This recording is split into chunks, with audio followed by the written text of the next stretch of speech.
လောကမှာဘာပူစရာရှိလဲလို့မေးပူစရာနှစ်ခုရှိပါတယ်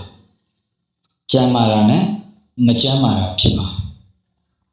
ကျမ်းမာနေရင်တော့ဘာမှပူစရာမရှိတော့ဘူးဒါပေမဲ့မကျမ်းမာရင်တော့ပူစရာနှစ်ခုထပ်ရှိပြန်တယ်နေပြန်ကောင်းရင်ကောင်းမကောင်းရင်တည်သွားနိုင်တယ်နေပြန်ကောင်းရင်ဘာမှပူစရာမရှိတော့ပါဘူးတည်သွားရင်တော့ပူစရာနှစ်ခုရှိပြန်တယ်နတ်ပြည်ရောက်ရင်ရောက်မရောက်ရင်ငရဲပုံကိုရောက်တယ်နတ်ပြည်ရောက်သွားရင်တော့ဘာမှပူစရာမရှိတော့ပါဒါပေမဲ့ငရဲပြည်ရောက်သွားရင်လည်းမိုက်ဟောင်းဆွေကောင်းတွေကိုလက်ဆွဲနှုတ်ဆက်ပြီးအလုရှုံနေရတာနဲ့တင်ပူနေဖို့အရှင်ရှိတော့မှမဟုတ်ပါဘူးလောကမှာဘာပူစရာရှိလဲလို့မေးပူစရာနှစ်ခုရှိပါတယ်ကျမ်းမာတာနဲ့မကျမ်းမာတာဖြစ်ပါတယ်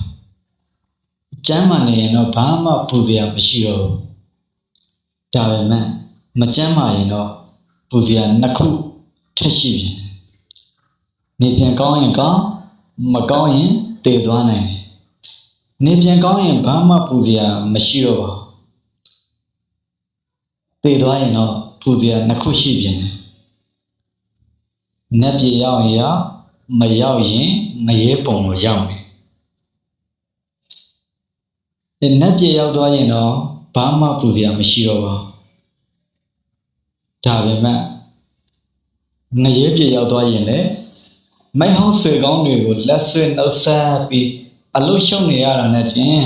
ပူနေဖို့အရှင်ရှိတော့မှမဟုတ်ပါဘူး